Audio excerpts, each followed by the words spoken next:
Happy morning मेरे प्यारे दोस्तों। आज है डे 339 और आज की टीचिंग बेहद ख़ास है और बहुत ही ज़्यादा काम की है। सोचो, अगर आपका रिश्ता किसी के साथ अच्छा नहीं चल रहा हो अभी, और कोई ख़ास रिश्ते के बारे में सोचना। रिश्ता आपके पति के साथ हो सकता है, आपके मम्मी पापा के साथ हो सकता है, आपके सास ससुर जी के साथ हो सकता है, ननद भाभी का कोई रिश्ता हो सकता है, या देवरानी जेठानी इनके साथ रिश्ता हो सकता है, बॉस के साथ रिश्ता हो सकता है, या आपका अपने बॉयफ्रेंड या गर्लफ्रेंड से रिश्ता हो सकता है, भाई बहन के साथ रिश्ता हो सकता है, दादू दादी के साथ रिश्ता हो सकता है, नाना नानी के साथ रिश्ता हो सकता है। मतलब कोई भी ऐसा रिश्ता जो कि सच में आपकी ज़िंदगी में बहुत इम्पॉर्टेंट है। और कुछ रिश्ते ऐसे होते हैं ना कि आप उनसे दूर भाग भी नहीं सकते हो। कुछ जिम्मेदारियाँ होती हैं, जैसे सास ससुर के साथ जैसा भी रिश्ता हो अभी आपका, पर इन द एंड वो आपके सास ससुर हैं और आपको रिश्ता निभाना ही पड़ेगा। जेठ जेठानी के साथ चाहे रिश्ता कितना ही ख़राब क्यों ना हो अभी, पर फिर भी वो आपके जेठ जेठानी हैं, तो आपको रिश्ता तो निभाना ही पड़ेगा। तो ऐसे रिश्ते जो कि बहुत ज़्यादा इम्पॉर्टेंट हैं, पर जहाँ पे अभी नेगेटिविटी है, जहाँ पे अभी वो वाली बात नहीं है, वो वाला स्पार्क नहीं है रिलेशनशिप में जो कि होना चाहिए ना। और ये सिर्फ हमारे आपसी पारिवारिक रिश्तों की बात नहीं हो रही है। यहाँ पे आप अपने बॉस के साथ, अपने कलीग के साथ, देखो कितना टाइम हम अपने ऑफिस में स्पेंड करते हैं। घर से ज़्यादा टाइम तो ऑफिस में ही चला जाता है। तो क्यों ना ऐसा हो कि वहाँ के रिश्ते भी बहुत अच्छे हो, ज़्यादातर टाइम तो हम वहीं पे दे रहे हैं। सो जो ऑफिस का माहौल जो भी आज आपकी लाइफ में है, हम सबको अपना अपना पता है कि वहाँ कैसा माहौल है आज। सो जो जैसा आज माहौल है उससे बिल्कुल अपोजिट अच्छा वाला माहौल अगर वहाँ पे हो जाए, तो सोचो आपके जो भी 8-10 घंटे वहाँ पे बीत रहे हैं वो खुशियों के साथ हो। मतलब आप काम करो पर नहीं लग रहा है, थोड़ी भी थकान नहीं हो रही है, थोड़ी भी नेगेटिविटी नहीं आ रही है, सब बहुत बढ़िया से हो रहा है। तो जब आप घर वापस आओगे तब आपका मूड कैसा होगा? आपके घर में जो भी लोग होंगे आपकी पॉजिटिविटी, आपकी वो गुड फीलिंग्स वो भी कैच कर पाएंगे और घर का माहौल भी अच्छा हो जाएगा। इन शॉर्ट आपको क्या करना है, सबसे पहले तो अपने उस एक रिलेशन के बारे में सोचें। वो आपके क्लोज वन के साथ भी हो सकता है और आपके बॉस वगैरह के साथ भी हो सकता है। और इवन अगर आप किसी तरह के हेल्थ चैलेंज के साथ गुजर रहे हो अभी, ठीक है, मान लो रिश्तों के मामले में तो आपको लग रहा है कि ठीक है, सब कुछ ठीक है, मुझे ज़रूरत नहीं है काम करने की, पर मान लो अगर आपकी हेल्थ ही अच्छी ना हो, आपका कोई एक बॉडी ऑर्गन है जिसमें कि कोई चैलेंज आया हुआ है, ठीक है, कोई मेजर चैलेंज है, तो उसकी वजह से आप अभी नेगेटिव फील कर रहे हो, आप उसको भी इसमें ले सकते हो। जो भी आज हमें टीचिंग में कहा गया है वो मैं अभी आपको बताऊंगी, पर आप पहले बेसिक समझ लो कि क्या है आज की टीचिंग और किस बारे में है, ठीक है। एक तो आप उसको भी ले सकते हो, और दूसरा कि मान लो किसी के रिश्ते भी अच्छे हैं, हेल्थ भी ठीक ठीक है, पर उसका फाइनेंशियली अभी कुछ ठीक नहीं चला है, फाइनेंशियली वो स्ट्रगल कर रहा है, चैलेंज है कोई बड़ा, ठीक है, तो आप वहाँ पे भी ले सकते हो। इन शॉर्ट अगर मैं समराइज़ करके कहूँ तो मैं ये कहूँगी कि अभी 1 मिनट का पॉज लो, आंखें बंद करो और अपने जीवन में अभी देखो कि कौन सा वो एरिया है। वो मनी का एरिया हो सकता है, आपका कोई हेल्थ चैलेंज हो सकता है, आपकी जॉब से रिलेटेड हो सकता है, या कोई रिश्ता हो सकता है। जॉब में बॉस के साथ रिश्ता हो सकता है, कलीग के साथ हो सकता है, या फिर परिवार में किसी के साथ रिश्ता जो कि आपके लिए सच में इम्पॉर्टेंट है, ख़ास है, पर अभी वहाँ पे कुछ अच्छा नहीं चल रहा है, कुछ नेगेटिव है, जो जैसा होना चाहिए था वो वैसा नहीं है। अभी थोड़ी देर के लिए सोचो और किसी एक को पकड़ लो जिसमें सबसे बड़ा ब्रेकडाउन अभी चल रहा है, जो कि सच में आपके मेंटल पीस को हार्म कर रहा है। तो ऑब्वियसली जहाँ से नेगेटिविटी अभी आ रही है, जो जैसा होना चाहिए था वैसा नहीं है, तो मेंटल पीस अफेक्ट हो रही है ना आपकी। तो किसी एक चीज़ को वहाँ से पकड़ लो और फिर हम टीचिंग को डिस्कस करेंगे कि आज की टीचिंग में रोंडा बाई ने क्या ऐसा स्पेशल हमें कुछ बता दिया है, कोई फॉर्मूला दे दिया है जिसको यूज़ करके हम अब इन सब से छुटकारा पा सकते हैं। तो मैं चाहती हूँ आंखें बंद कर लो आप अभी और सोचो कि आज आप किसे पिक करने वाले हो, किसी एक को चुन लो, ठीक है। टाइम ले लो।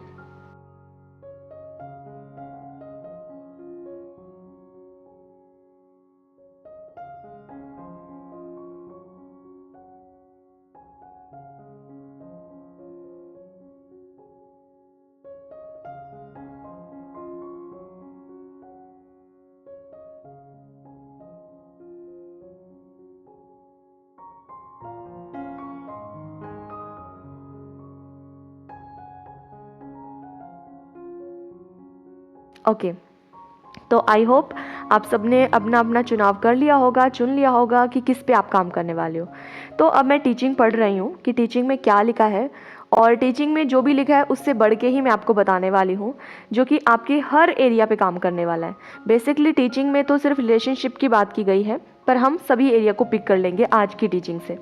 तो टीचिंग में रॉन्डा बर्न ने कहा है, अगर आपको अपने परिवार के किसी सदस्य की नकारात्मक प्रवृत्ति से कोई समस्या है तो उन सारी बातों की सूची लिखकर शुरुआत करें जिनके लिए आप उस व्यक्ति की प्रशंसा करते हैं।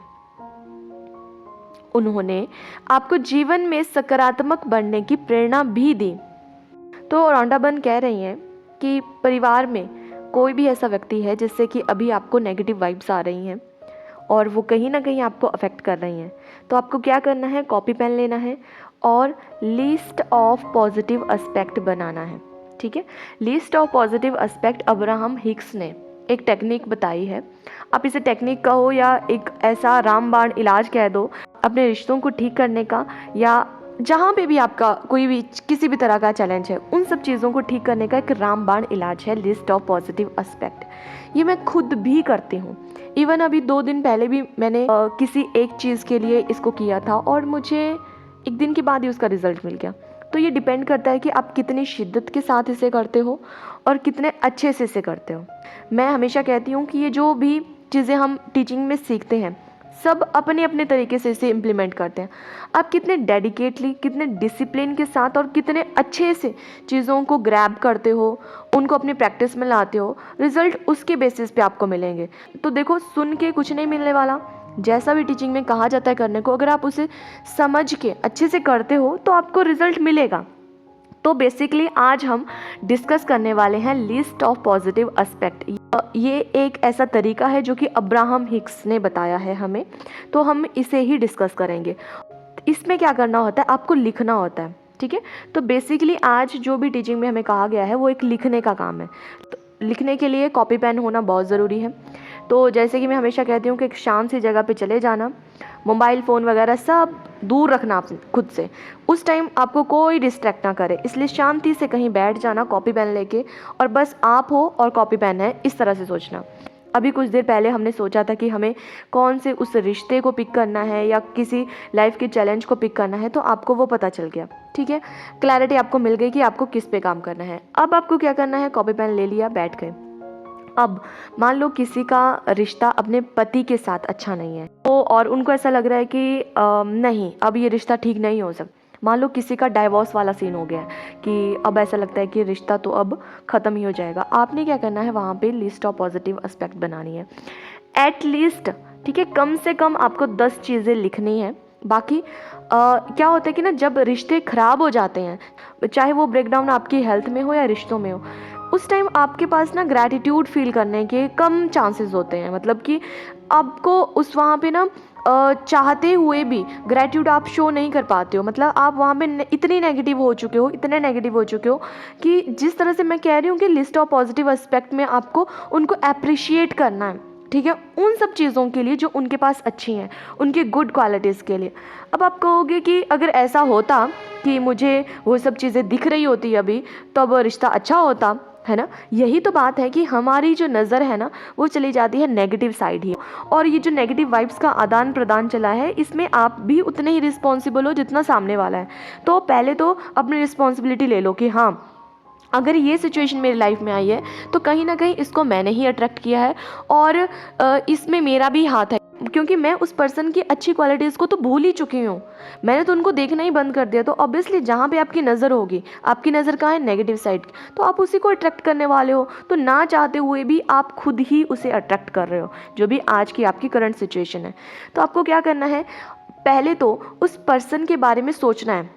और मैं यहाँ पे ये नहीं कर रही हूँ कि जो उस पर्सन में नहीं है वो भी आप सोचने लग जाओ, नहीं, जो जेन्युइन है और जो सच है आपको वो 10 पॉइंट सोचने हैं और लिखने हैं। जैसे कि मान लो कि किसी का रिश्ता अपनी सास के साथ अच्छा नहीं है, ठीक है। अगर मान लो कि सास के साथ बहुत टॉक्सिक रिलेशन है यहाँ पे, तो आप उनके बारे में जब सोचोगे तो आपको तो बुरी बुरी बातें याद आएंगी कि उन्होंने तो मेरे साथ ये भी किया वो भी किया। तो देखो, उस साइड हमने सोचना ही नहीं है। अब हम देखेंगे कि उनमें अच्छी चीज़ें क्या हैं। हो सकता है उनकी जो अच्छी चीज़ें हैं वो आपके लिए अच्छी ना हो, ठीक है।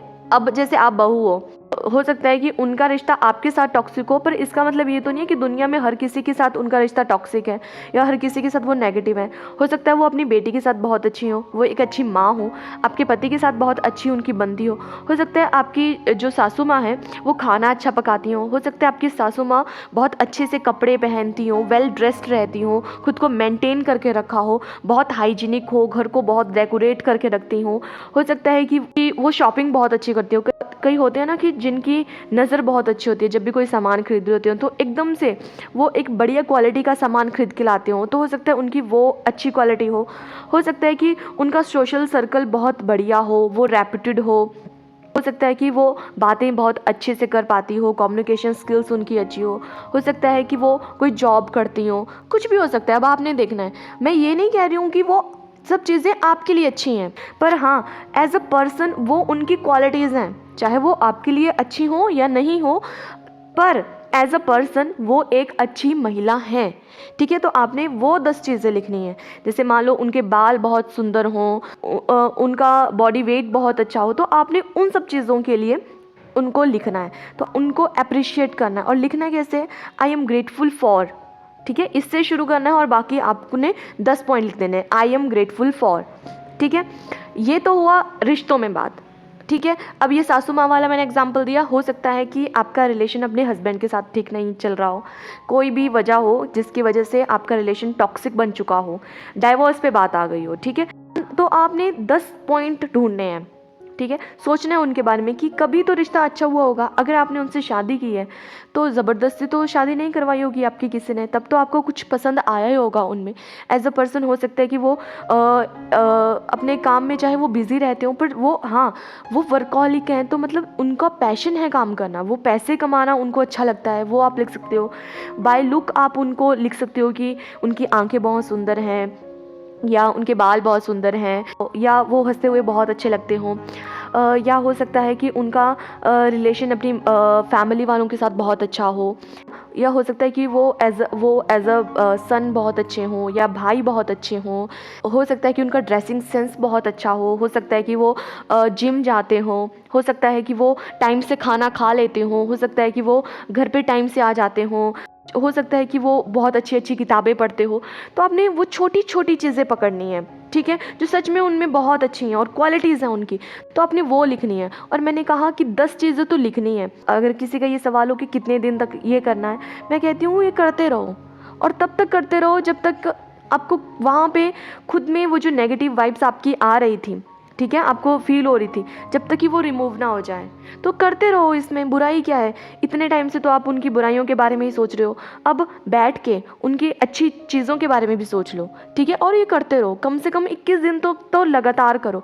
और मैं आपको गारंटीड कहती हूँ कि जब आप ऐसा करना शुरू करोगे, आपको धीरे धीरे वो पॉजिटिविटी दिखेगी। और जब ऐसा कुछ होगा तो कमेंट सेक्शन में आके अपनी शेयरिंग कर देना और बाकी लोगों को भी इंस्पायर कर देना उस चीज़ से। अच्छा, तो ये बात हुई रिश्तों की। अब मैंने कहा कि आप इसे हर एरिया में यूज़ कर सकते हो। जैसे कि मान लो आपका बॉस के साथ रिलेशन ठीक नहीं है, आपका कलीग के साथ रिश्ता ठीक नहीं है, तो अब सोचो कि क्या है। अब उसके बारे में सोचो कि बॉस कि आपके पास जॉब है, इसके लिए बहुत ग्रेटफुल हो आप कि आपको हायर किया गया है ना, मंथली आपको इनकम टाइम से मिल जाती है, वो आप उसमें मेंशन कर सकते हो। आपका वर्क एनवायरनमेंट बहुत अच्छा बॉस अच्छे नहीं है तो कलीग बहुत अच्छे हैं, उसके लिए आप लिख सकते हो। टाइम से आपको चाय मिलती है वहाँ पे, हो सकता है समोसा वगैरह कुछ मिलता हो खाने को, वो आप लिख सकते हो, ठीक है। तो अपने बॉस के बारे में भी आप ऐसे ही 10 चीज़ें चुनो ऐसा पर्सन हो सकता है वो बहुत अच्छे लीडर हो, कम्युनिकेशन स्किल बहुत अच्छी हो उनकी, अपने कंपनी की ग्रोथ के लिए वो बहुत ओरिएंटेड हो। इन सब चीज़ों के बारे में आप लिख सकते हो। ठीक है, तो 10 चीज़ें आपको लिखनी ही लिखनी है, कम से कम 10, और ज़्यादा से ज़्यादा वो आपके ऊपर डिपेंड करता है। और रोज़ नई नई चीज़ें ढूंढना शुरू करो। ठीक है, ऐसा नहीं है कि आज 10 लिखें और वही 10 पकड़ के 21 दिन तक लिखे जा रहे हो। ठीक है, कुछ नहीं मिल रहा है तो रिपीट कर सकते हो, बट ट्राई करो। एटलीस्ट 2-3 नई चीज़ें हर दिन ऐड हो तो बहुत अच्छा लगेगा, क्योंकि इससे ये होगा कि आप उनमें अच्छाई ढूंढोगे। आप देखोगे कि और किस तरह से मैं उस पर्सन को अप्रिशिएट कर सकता हूँ, और किस तरह से मैं पॉजिटिविटी के साथ उस चीज़ को देख सकता हूँ, उस पर्सन को देख सकता हूँ। ओके, तो ये आपको करना है। ठीक है, अच्छा, ये तो हुई रिश्तों में बात। अब बात करते हैं कि जैसे मैंने कहा हेल्थ के एरिया में। हेल्थ के एरिया में क्या होता है कि जैसे मान लो आपका कोई बॉडी पार्ट है, आपका दांत है, जैसे मान लो उसमें दर्द हो रही है, काफ़ी दिनों से दर्द चला हुआ है, तो आप उसकी वजह से परेशान हो गए हो, तो आपने क्या करना है, उसे छोड़ के, क्योंकि उसके लिए तो अभी आपको ग्रैटिट्यूड नहीं निकलेगा, चाह के भी नहीं निकलेगा, क्योंकि बहुत दर्द है, सीवियर वाली कंडीशन में ली है।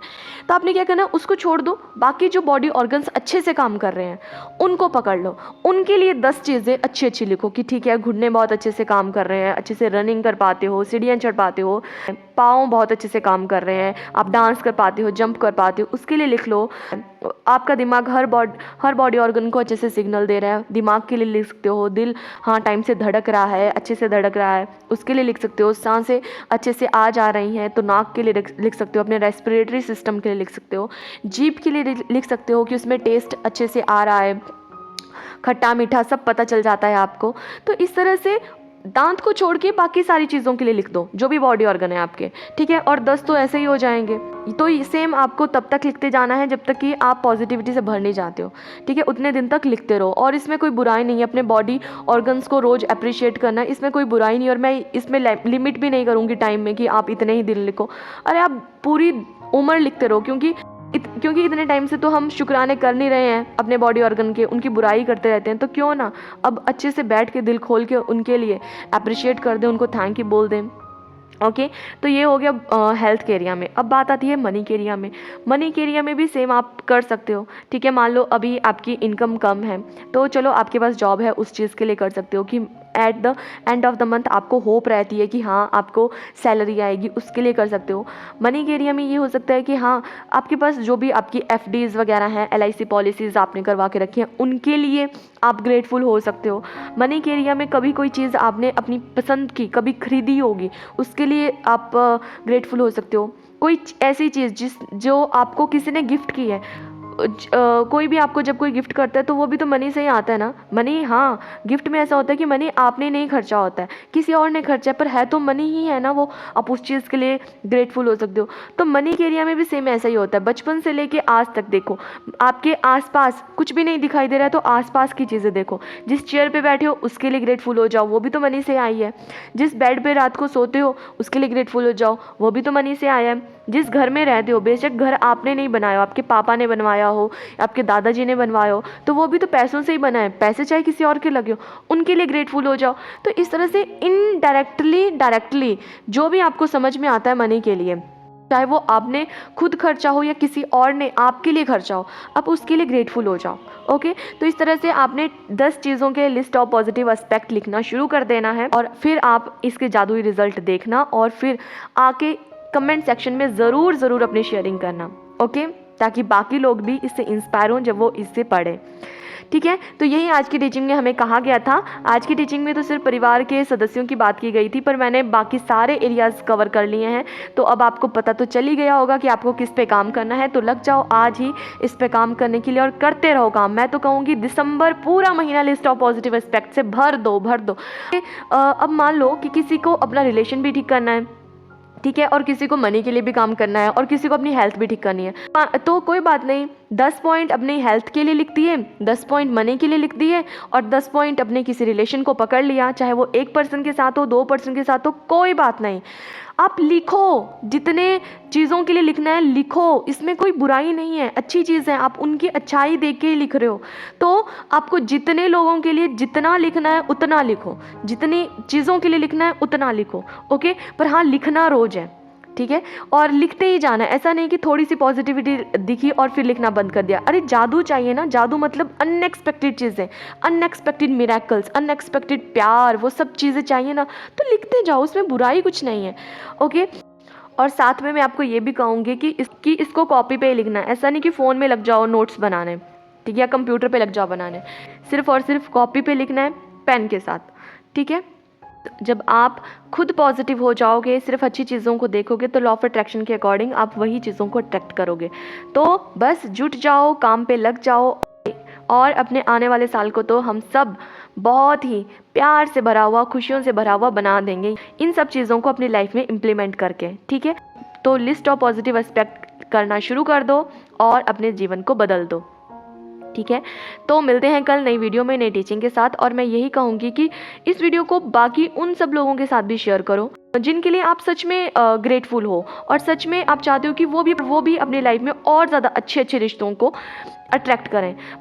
हो सकता है कि किसी के सारे रिलेशन अच्छे हों, पर आप उनमें और ज़्यादा स्पार्क अगर लाना चाहते हो, और ज़्यादा, ठीक है, मतलब ठीक है, ठीक ठाक से रिश्ते चले या नॉर्मल हैं सारे, पर आप चाहते हो कि नहीं, इनको हम और ज़्यादा बेहतरीन बना सकते हैं, वहाँ पे भी आप इनको यूज़ करो, ठीक है। तो करो, बस करो, लिखने बैठ जाओ और लिखते ही रहो, और आपको पता भी नहीं चलेगा कि अच्छा हो सकता है आपको आज 10 चीज़ें लिखने में थोड़ी मुश्किल हो, पर तब तक लिखते रहना है जब तक कि 10 पॉइंट कंप्लीट नहीं हो जाते हैं। मतलब आप ये शर्त रख लो कि लिखने ही लिखने हैं 10 पॉइंट, ओके। और जब आप कल बैठोगे लिखने के लिए, आपको खुद ही 1-2 पॉइंट नए याद आ ही जाएंगे, और आपको पता ही नहीं चलेगा, कुछ दिनों बाद आपके पास इतनी ढेर सारी बातें होंगी उनके बारे में लिखने के लिए कि आपको पता नहीं चलेगा कि जब फर्स्ट दिन मैं बैठी थी लिखने के लिए, मेरे को 10 चीज़ें ढूंढ के करनी पड़ रही थी, और आज मेरे पास अनगिनत चीज़ें हैं सामने वाले के बारे में अच्छी। तो यही होता है, हमारा माइंडसेट बिल्कुल चेंज हो जाता है जब हम सामने वाले में अच्छाइयाँ देखना शुरू करते हैं, ठीक है। तो करो आज इस प्रैक्टिस को, और फिर मिलते हैं कल नई वीडियो में, नई टीचिंग के साथ। तब तक के लिए खुश रहिए, हंसते रहिए, मुस्कुराते रहिए। और जिनका भी आज जन्मदिन है, happy birthday to all the beautiful people who was born on this beautiful day. Happy birthday dear, stay happy, stay blessed, सबका मंगल हो। और अभी तक चैनल सब्सक्राइब नहीं किया है तो कर लीजिए, बेल आइकन प्रेस कर दीजिए, और इन वीडियोज़ को दिल खोल कर शेयर कीजिए। Take care, bye bye, see you soon tomorrow.